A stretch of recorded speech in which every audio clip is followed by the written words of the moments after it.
with you all, coming from a remote location. I'm Zeke, representing District 1 on the City Council and chair of the city's Trauma Informed Care Task Force. And it is a great pleasure to be with my friend, Dr. Melissa Buckley from Coppin State. How's it going, Dr. Buckley? It's going okay. And you know what? Like your background looks remote. So it's like perfect. Are you enjoying your remote stay? I'm in a bunker someplace. Yeah. I am. It is really nice. And it is there are chickens and there are other assorted farm animals, and yeah, it's nice to be remote sometimes. How about you? Have you gotten any time off this summer? Not really. But hey, it's been a really great summer. Been a productive summer. I took time off at the beginning of the summer. Well, that was May.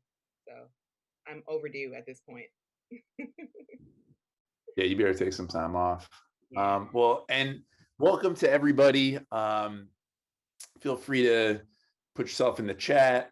It's great to see everybody for another edition of Truth and Healing, where we tell Baltimore stories, talk about the good work that's happening within our city, talk about how folks are collectively healing from trauma, and what it means to be part of Baltimore in this moment of challenge, but also change. And so I'm really excited for our conversation today. Our guests are two really good friends and really good folks who have been doing hard, intentional organizing work for years and years and years, and really are, sort of foundational in Baltimore. You can't talk about organizing with our immigrant community, our Hispanic community, without talking about Casa de Maryland. And you can't talk about organizing in Central West Baltimore or police reform without Ray Kelly. So it is a really great honor to have these two folks to talk to us a little bit about their work, about what they're seeing. Of course, the Mayor Scott just put out his violence prevention plan in conjunction with our friend Shantae Jackson from the Mayor's Office of Neighborhood Safety and Engagement. Folks should definitely check out that plan. There's a lot in there. There is a big focus on healing from trauma and violence prevention. There's a lot around how we help folks who have been incarcerated to re-enter and reestablish themselves. There's a lot around how do we improve general relationships between communities and law enforcement. And so before we bring on our guest, Dr. Buckley, I was curious, I know you got a chance to take a look, what your initial thoughts were of Mayor Scott's anti-violence prevention plan. Yeah, thanks for asking. So first and foremost, I'm just glad to be in a city with a mayor who is aware and intuitive enough to even want to address the elephant in the room.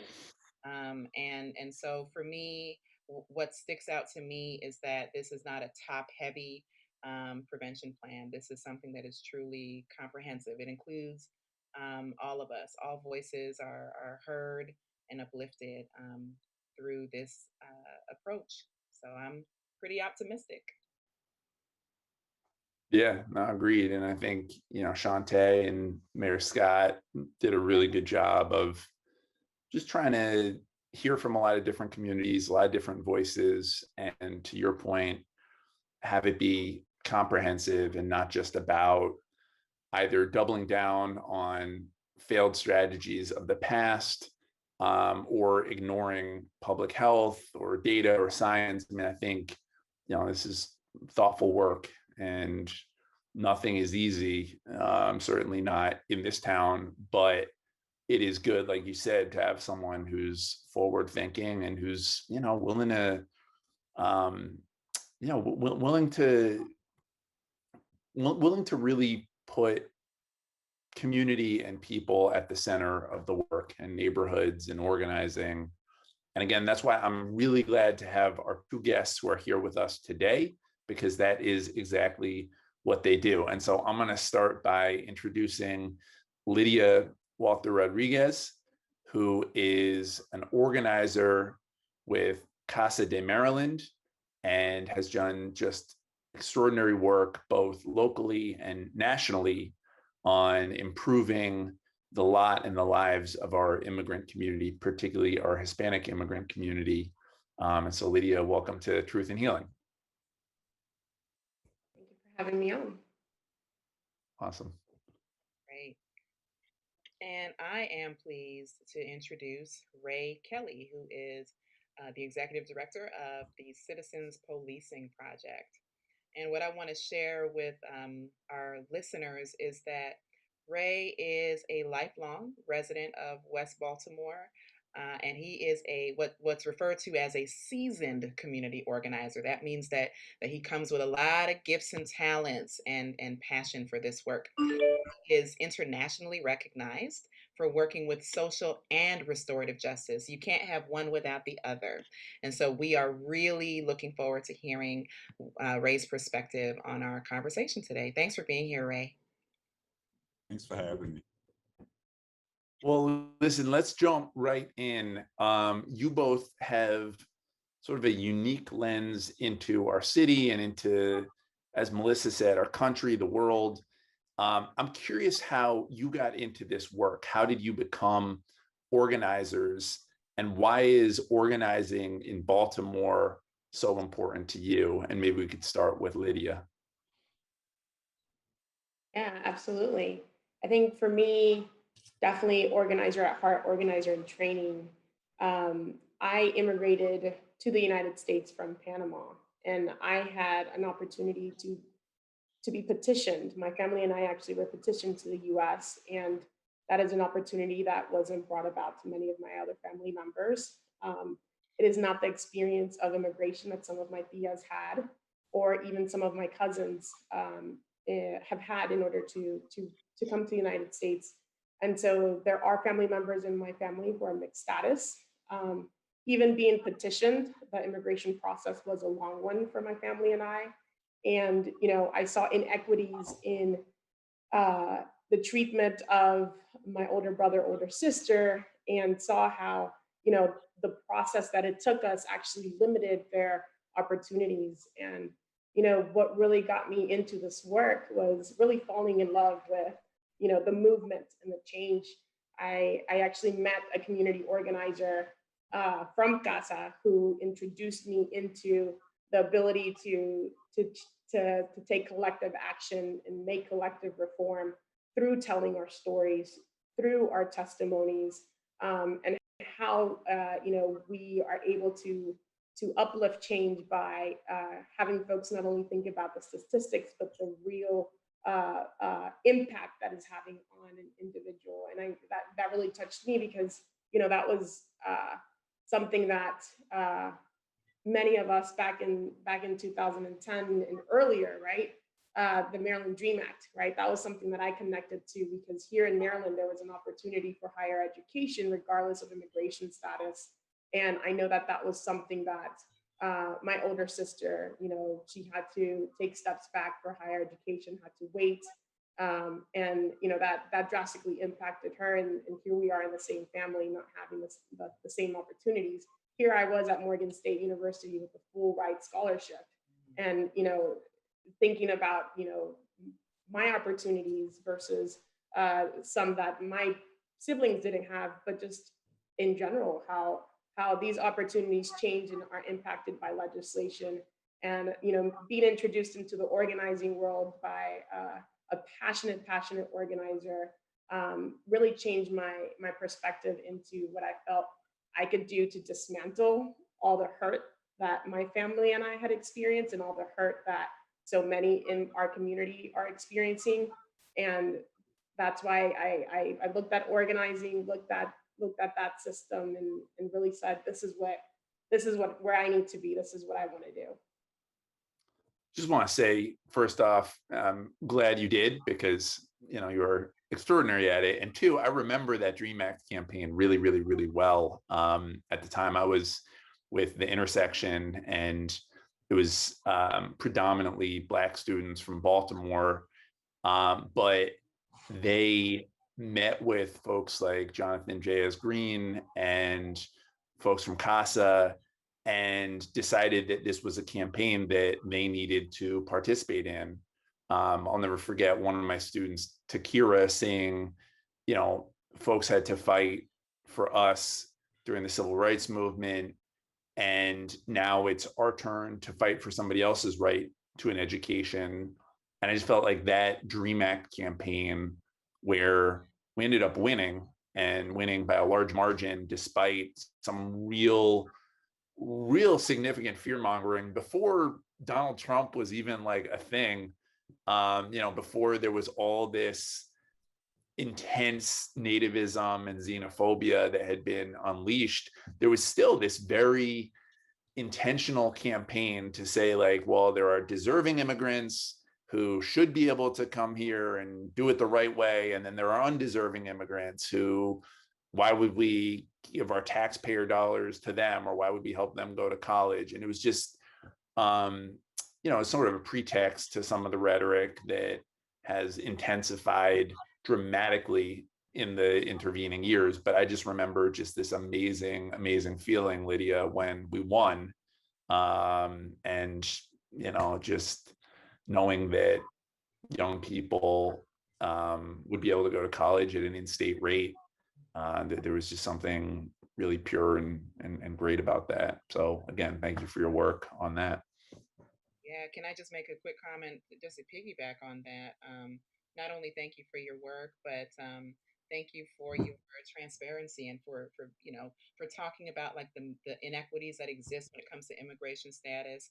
I too am an immigrant, but I was born in Toronto, Canada, so my immigration status was a little smoother, although extremely difficult and lengthy. And we have to continue talking about immigration and the inequities that exist, that sometimes make life very difficult and impossible to bear for families. So Dr. Buckley, you want to jump to our next question, or I'm sorry, Ray, let's get my bad. Let's get Ray in here. Got to hear your organizing story. Native to Baltimore, the only one on this Zoom right now who grew up here. Tell us what that was like, and tell us how you got into this work. So growing up in Baltimore is just what Dr. Buckley said. This is living trauma.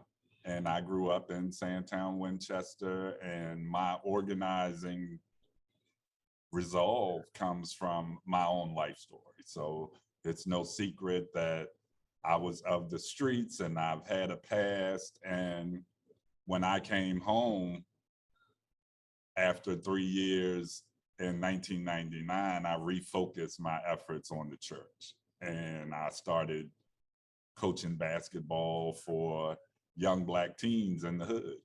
And I was shown once again that it is definitely something within our environment that kind of opens a pathway to an unproductive life and closes pathways to opportunities. So my initial introduction was just to create space and present opportunities to young Black men in our community so they wouldn't continue to follow the path that so many of us have passed. That grew more as we started pushing for more equity and public safety initiatives and investments in our community. And I'll be honest, I won't say his name, but it was a city councilman that I met with to talk about voting rights, actually. And the city councilman rang to me immediately how many people voted in my district, how many people in my district voted for him. And that kind of flicked a light bulb in my head where despite my own past, I've been able to elevate to a certain point of recognition. And I felt like I could use that recognition and experience to not only elevate more voice from our community, but train people how to elevate and formalize their voice. And for me, it started seriously in like 2012 when we were fighting for voters' rights for returning citizens, and kind of escalated as we started trying to create accountability for the police department.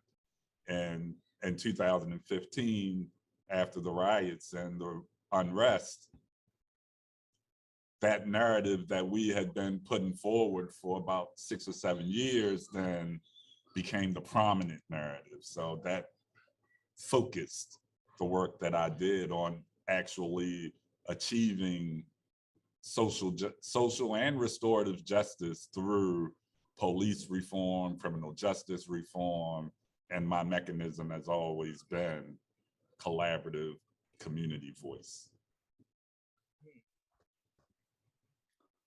So before turning over to Dr. Buckley for our next question, I do want to say this about Ray Kelly, which is that I feel like in some weird cosmic way, you are always like one step ahead on wherever the movement is going.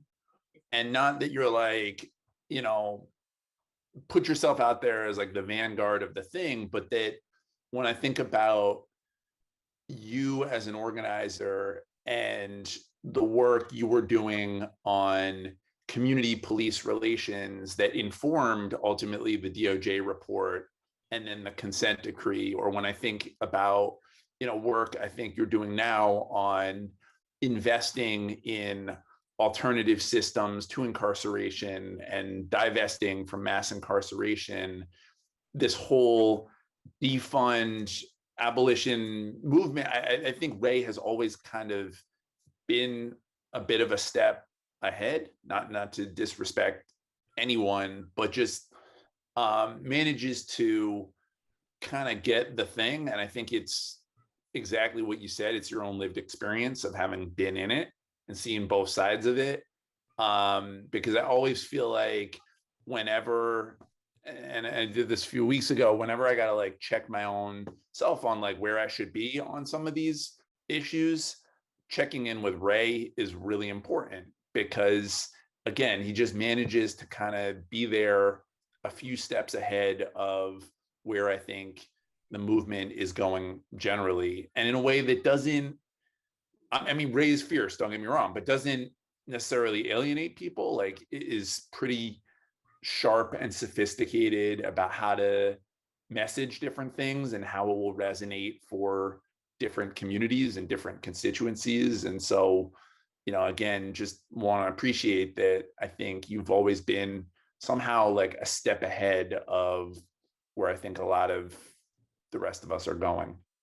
So with that, turn over to my colleague, Dr. Buckley. Thank you, Councilman. And actually, Ray, we're definitely we have a question for you about your report in relation to some of the bigger or larger issues that are on the table currently. But the next question that we have for you both is about the campaign for safety, justice, and jobs. If you can share with us why you believe it's important to organize through a racially and ethnically diverse coalition, and what have been some of the lessons that you've learned from this work? And maybe just what that campaign is, what it's been, where it's going. You want to start, Lydia? I'll start, Ray, and I'll kick it over to you. Perfect. Yeah. So, I mean, we have been working with Ray, CASA, Ray, and over 30 different organizations. We came together on the grassroots level to organize together after the murder of Freddie Gray. But we had been doing much work together on the state level towards reforming the LEOBR, towards bringing transparency and accountability to the system that continuously is, not able to bring about justice after police brutality, police misconduct, and when and our community is being killed, right? And so, we had been doing so much of this work on the state level, and after the murder of Freddie Gray, after the uprising, we felt that collectively we needed to do more on the grassroots, and we needed to do that in coalition together, right? We couldn't just be responsive or come together in the state level, particularly our Black and Latinx community. We needed to build a foundation of principles of anti-racism so that we can grow together, right? There were some growing edges that our communities had to do to ease the tensions of being able to come together as a base and collaborate, and come to realize that the same folks that are the same system that's trying to deport us is the same system that is killing us in the streets, right? And so that was foundational work that we had to do together. And as a result, we've been in coalition for over 6 years, and we're continuing to push, right? And we've built a base together in different. We have a little bit over 30 different organizations that form part of this coalition, and are constantly challenging each other to reimagine what community engagement looks like. So our heart of our coalition is ensuring that when we make decisions, community voices are at the forefront. When we talk about the DOJ coming into Baltimore City, I remember me and Ray running around to make sure that they actually went to community meetings, right? We filled up over 200 folks in a meeting in West Baltimore and East Baltimore. We worked together to make sure that those testimonies were the testimonies that made it into the report. We've had some victories as a coalition, and we're continuing to both grow with each other, but continue to message, agitate community members on the ground to be part of the base, because collectively, it's really what's going to take to dismantle the system that is oppressing both of our communities. Ray, you're muted. I'll just add that when we came together, it was intentional that we brought together these different types of advocacy styles, these different diverse communities. We made sure that, like Lydia said, that we were inclusive of everyone that these changes would affect. So we know, or we learned, that we couldn't focus only on our communities, because equitable mechanism of law enforcement and public safety has to fit every community. So not only does it have to fit the 9th district or 7th district like I live in, but it has to fit the 1st district like Zeke's. And we have to make sure that the impacted communities, historically presented with the solution, have now become part of influencing the solution. So for us, it's always been about listening to the stories and solutions that come from community to solve these issues and elevating them to the necessary levels. Mm-hmm. Ray, what you just said about, that you need the voices in order to impact the solution, that takes me back to what you're saying about social and restorative justice. And I'm wondering if you can just briefly just unpack that a little bit more for us. What does that mean when you say that the voices have to impact the solution and the outcome?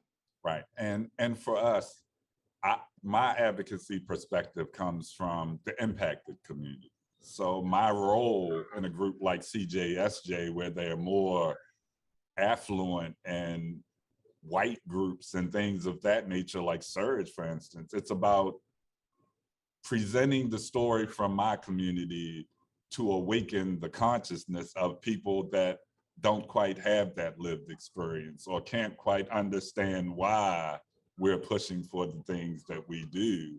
And with that alignment of our morals and ideals, then we can kind of create equitable strategy towards change.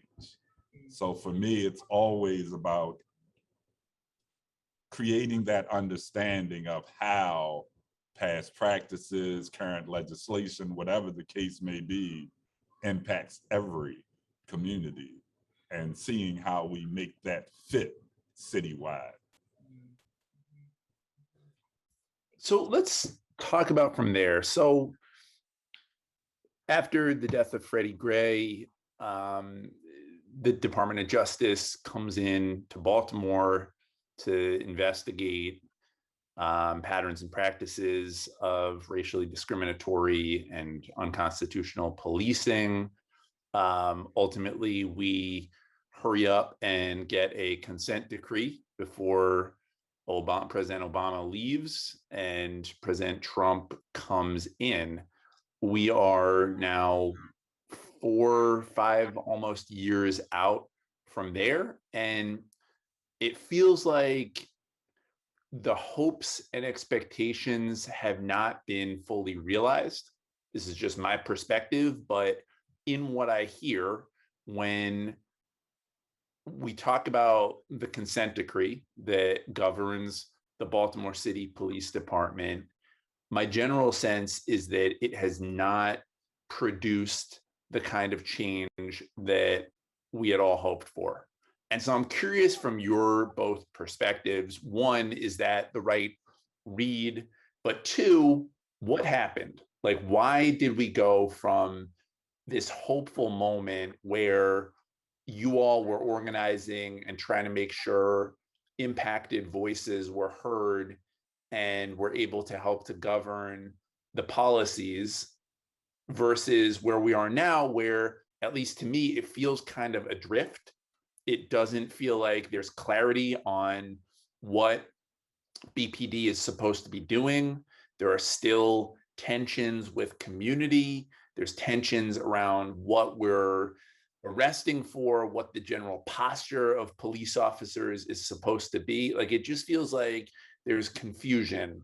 And often when the conversation of like, why is there confusion comes up, sometimes folks will point to the consent decree. So I'm curious your take on what happened and why we're in this space.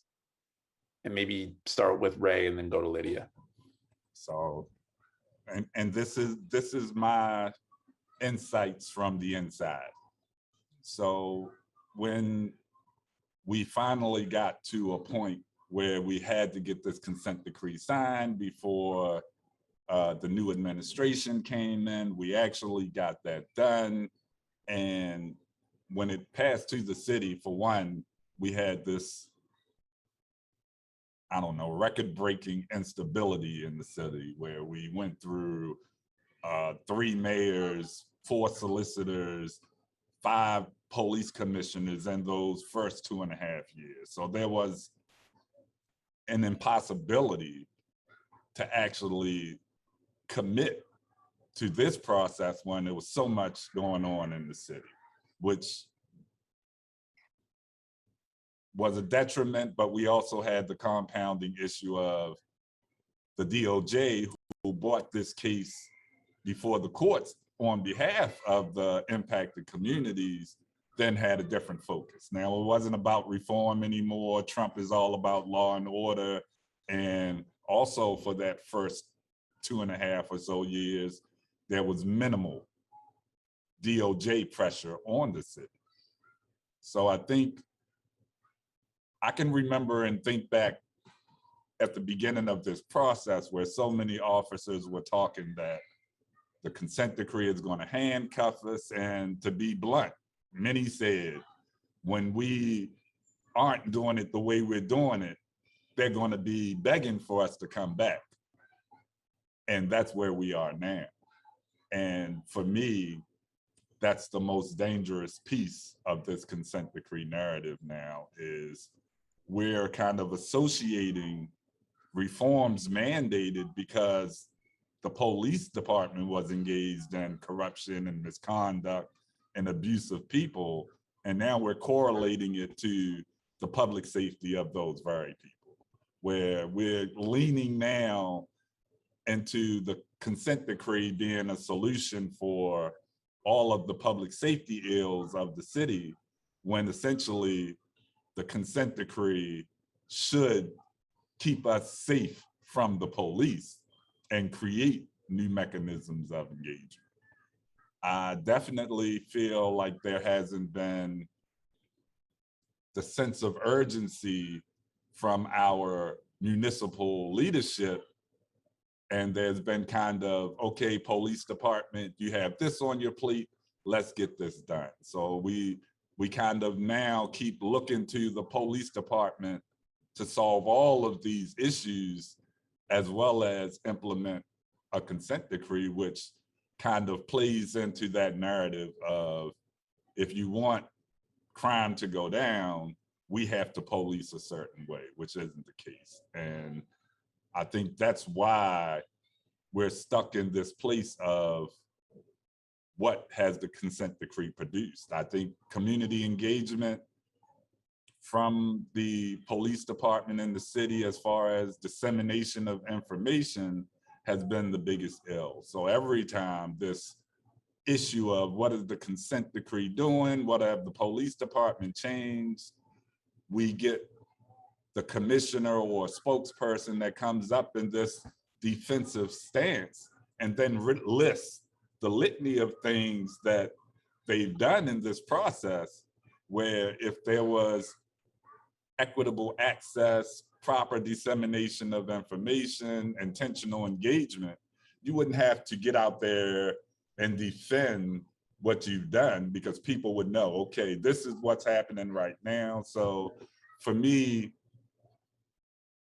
and my perspective is maybe intentional. It does cause more work when you bring in this public feedback entity, and we're talking about systemic change. The system isn't going to change easily, and we have to commit as a whole city to getting this done, and not just everyone attacking the police department, when this consent decree has nothing to do with the number of murders and the escalated violence, but more building that community policing model and those relationships needed to actually solve those problems.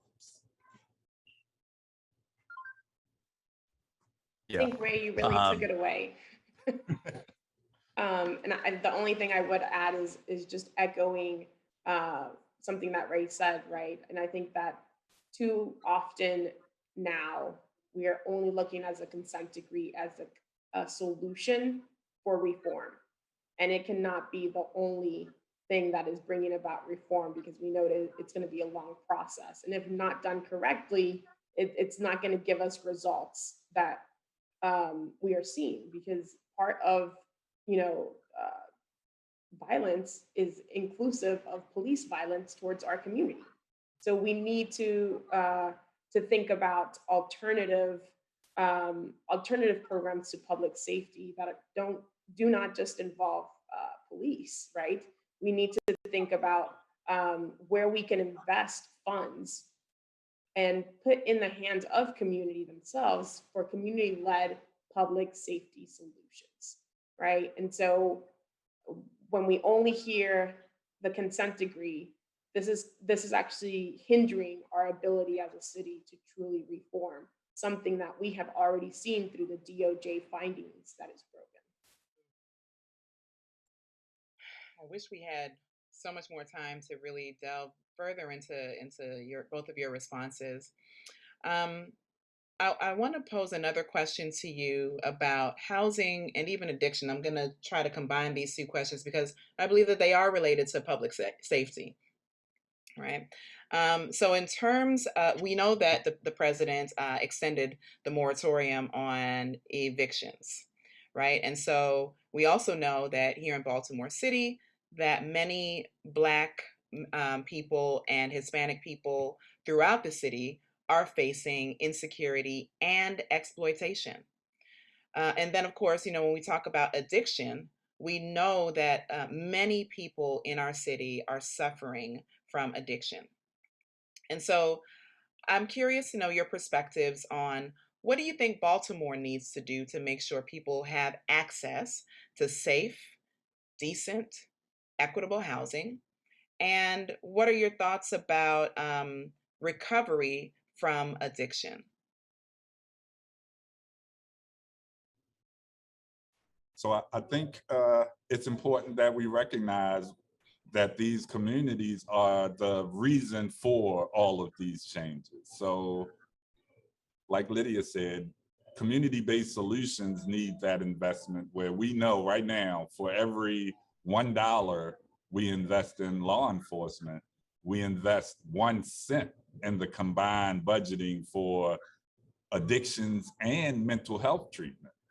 Where I'm a firm believer in this whole divest invest movement that unless we address the root causes that lead to criminal activity and violence, we're just spinning our wheels. Where if we know 70% at least of the crimes committed in our city are related to mental health or addiction, then until we invest equitably into enforcement as well as treatment, then we're not solving that issue. Mhm. Until we stabilize a traumatized and desperate community with things such as housing assistance and necessary resources and things of that nature, then we're once again perpetuating desperation and people are going to do what they have to do to survive. So for me, we've come up with a lot of ideas and plans, but unless we commit to sustained investment in those root issues, those numbers won't come down. Yeah, and Ray, I'd say for me, that's why doing this work around trauma-informed care, how do we become a true healing city, is just so critical and is going to take, to your point, the long view, and a long path and real commitment. You know, I was glad that this year in a supplemental budget, the mayor put some money behind it, and we've seen investment from foundations and others. But I think your point is apt, which is that we all we know what to do. We know where investments need to go. We know the types of services that communities have been asking for. I think it's incumbent on us to do it.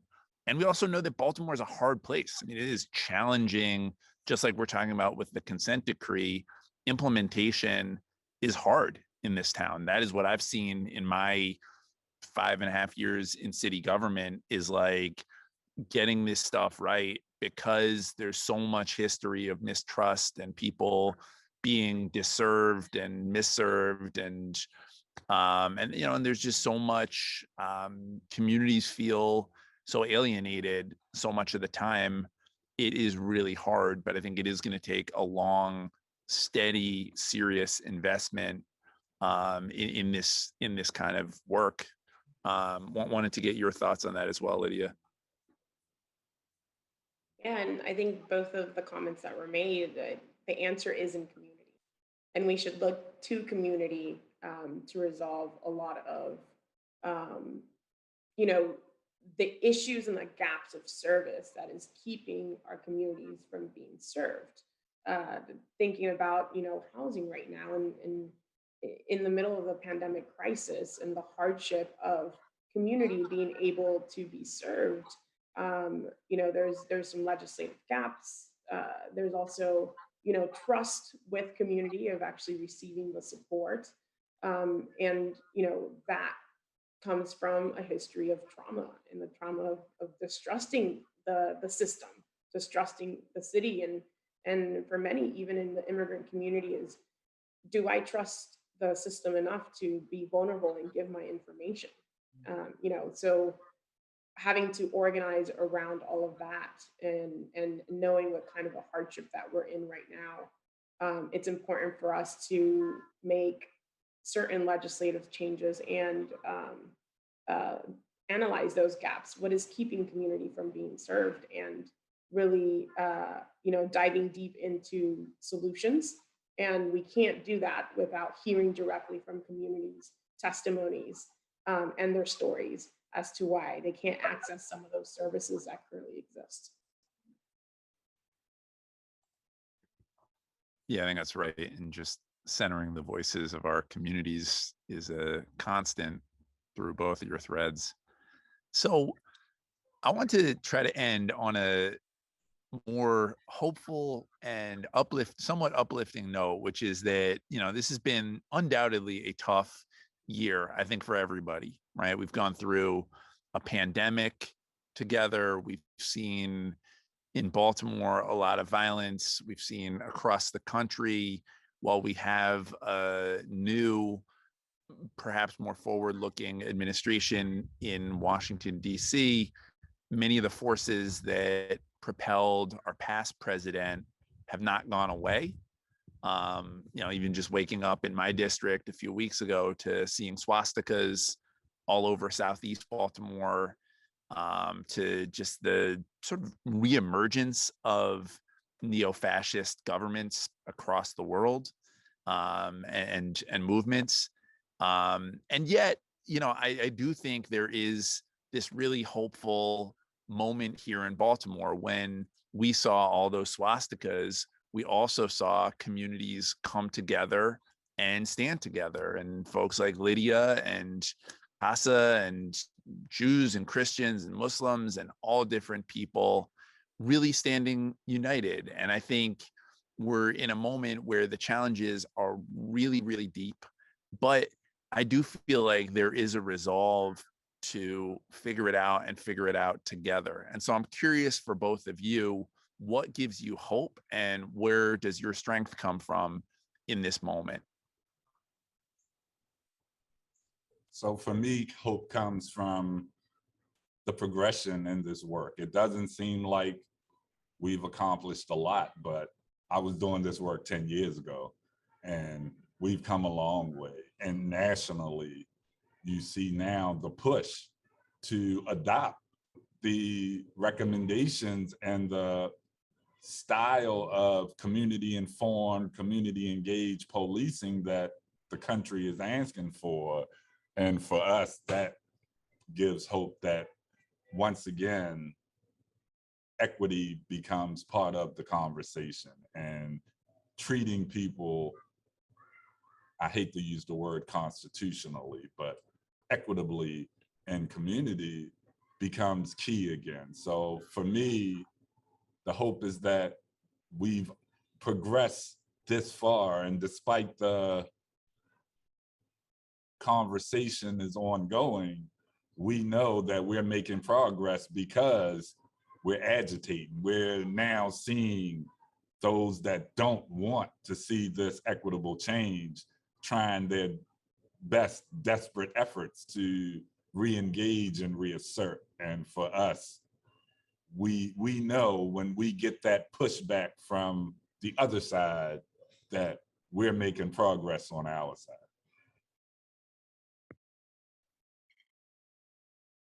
Thanks so much, Ray. I think for me, what really gives me hope is seeing the development of community, and knowing that the movement is going to be sustained by people power. Seeing community members, especially this year, of such hardship, seeing community members